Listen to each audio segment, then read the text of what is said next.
Procedurally, and having been in a legislative body when I was in the city council, I know when you get into the end of a calendar year and then begin the next calendar year that it takes a while for that body to kind of get up and going. So essentially the status of this moratorium that Representative Walsh has, how does that coincide with when he would begin hearings on that, with when, say, for instance, the Turnpike would take action, and what is their time frame? Well, that's the rub.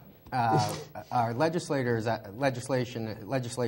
out of session right now, and they resume session, I believe, January 7th. They swear in the newly elected and re-elected people, and they won't actually start holding hearings until probably the middle of January.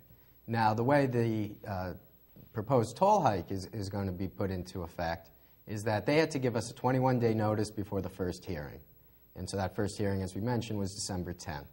Then they have 30 days from the second hearing to have their vote. Okay, now the second hearing was held when? Well, that's where it gets a little gray.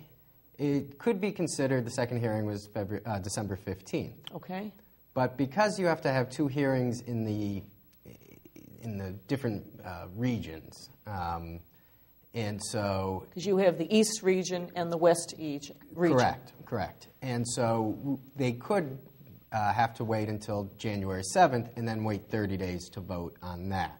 So that would take them to February, first week of February to vote on it.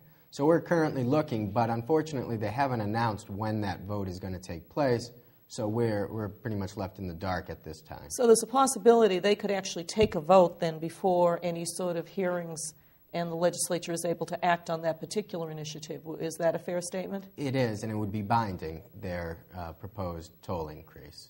For the Turnpike For the Authority's Turnpike. toll increase. I'd also like to add that, first, that the hearings have been very well attended. They had a toll increase last January, in which... So I was going to say, it seems fairly recently that we had a toll increase. When years. I've gone through, I remember, we did... It's the first one in 18 years that they had, and they said they were going to go and fix the problem. So after that, so they had about 4 to 10 people show up at these hearings a year ago. This year, we're getting hundreds of people showing up at these hearings. So clearly, there's some opposition to what they're it's proposing. a huge hit for people, and I think I certainly am very understanding is they have to meet a bottom line and they have financial obligations. But it is just, where can people get this money from? If you're a state worker, you're lucky to have your job because there's a hiring freeze. Mm-hmm. A number of some of the lowest paid state workers recently had their pay increase frozen, again, because of this huge fiscal crisis that we're dealing with. So, and if you're in the private sector, I don't think that you're probably getting any pay increases and you're hoping to hang on to your job. And then so many people have been laid off. So if you want to look for a job, we just had a storm up north. So it's very, very difficult for people. And yeah, I know there's also another proposal. Actually, a good friend of mine, Representative David Linsky, out kind of central Massachusetts there, he has proposed to close all the tolls, which would be Boston, as well as probably, now would that include Massport? If he was looking to close the tolls, or is that unclear if that would be included? That's unclear. I'm unclear on it. I don't know if the bill is unclear because I've yet to see the actual in writing. Right, but he's talking about closing all the tolls, which would include Western, the tunnel, and maybe Massport, maybe Tober Bridge, maybe not, and talk about, excuse me, an across-the-board 11% gas hike. 11 cents. I'm sorry, 11-cent gas hike, thank you. Yeah. But again, that's going to run into the same issue legislatively. Correct. I'm assuming, right. Where the legislature may or may not be up in session before the Turnpike Authority actually takes its vote. So it kind of leaves us in a dilemma here. It does. And I'd also like to point out that our toll authority is ranked last in the nation. There's 35 toll authorities in the nation. And out of all of them, we have the worst efficiency out of all 35 states. We spend 79 cents on every dollar on overhead expenses, as compared to the state average of 40 cents per dollar. The national average. So if we were able to bring down our overhead expense, and I'm not sure what that is, neither of us are transportation experts, we haven't looked at the books, we really can't even get access to the books, but if they were able to bring it down just to the average, not number 1 or number 12, just right in the middle, they would be able to save themselves, just on their toll revenues alone, not including their advertising, their plazas, just on toll revenues, they'd be able to save $103 million.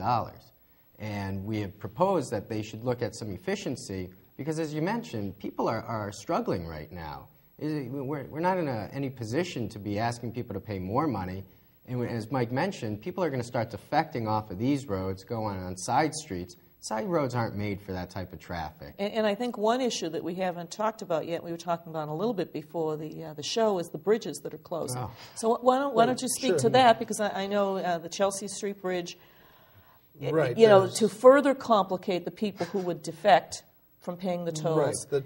They're going to be going back onto local routes, and there are some local bridges that are closing that's going to further exacerbate the issue. Yeah, right. All the people now, if you drive through Chelsea, you'll see a stream of cabs that run all day long right through Chelsea that are avoiding the tolls because it's already extremely high for the taxis.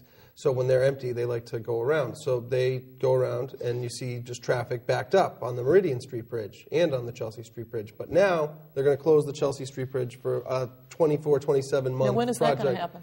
It's in the spring. I'm not sure of the complete date, but it is in the spring. I think it's March or April or something. So once you have these toll hikes go into effect, basically you're already closing down one of the main arteries that people will be traveling through, and you're going to add increased traffic. So that's a disaster waiting to happen when it's an area that's already a problem spot on transportation experts' radar. Yeah.